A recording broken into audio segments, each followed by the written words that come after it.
अलवर जिले की दूसरी विधानसभा सीट बहरोड बहुत ही चर्चे में इस वजह से है कि आपको याद होगा कि उपचुनाव में जब हुआ था यहाँ पे लोकसभा का, तो ये सीट बीजेपी के हाथों से निकल करके कांग्रेस के हाथों में चली गई थी और उसके बाद माहौल बना था कि राजस्थान में बीजेपी के खिलाफ माहौल हो रहा है। ऐसे समय में हो रहे विधानसभा के चुनाव में जो यहाँ पे भी महत्वपूर्ण फैक्टर काम कर रहा है वो है कांग्रेस के बागी उम्मीदवार बलजीत यादव। वो इस बार निर्दलीय चुनाव लड़ रहे हैं, जबकि कांग्रेस ने यहाँ से जो चुनाव मैदान में उतारा है वो उतारा है आरसी यादव को, और बीजेपी ने उतारा है मोहित यादव को, जो कि राज्य सरकार में मंत्री जसवंत यादव के बेटे हैं। तो अब देखने वाली बात ये है कि ये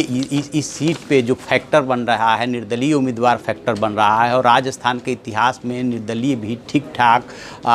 सीटें लेते रहे हैं और बीजेपी और कांग्रेस को हराने में भी उनकी महत्वपूर्ण भूमिका होती रही है। चूँकि वो कांग्रेस के बागी उम्मीदवार है तो स्वाभाविक सी बात है कि कांग्रेस को ज़्यादा नुकसान पहुंचा रहे हैं। यदि सीट के इतिहास पर गौर करेंगे तो पाएंगे कि 2013 के चुनाव में जो है जसवंत सिंह यादव बीजेपी के वो 53,835 वोट लेकर के बलजीत यादव निर्दलीय जो है उनको जो है मिला था 35,250, जबकि 2008 के चुनाव में भी जसवंत सिंह यादव ही जीते थे 56,890 वोट लेकर के, और करण सिंह यादव जो कांग्रेस से लड़े थे वो जो है 36,886 वोट उनको मिले थे। और यही करण सिंह यादव जब बाद में उपचुनाव हुआ लोकसभा का तो उसमें कांग्रेस की तरफ से चुने गए, और उनके चुने जाने के बाद ही राजस्थान में ये माहौल बनने लगा कि राजस्थान में बीजेपी के खिलाफ हवा बन रही है। तो ये जो दूसरी सीट है इस पे भी निर्दलीय फैक्टर काम कर रहा है। और अलवर ज़िले में जैसा कि मैं पहले जिक्र किया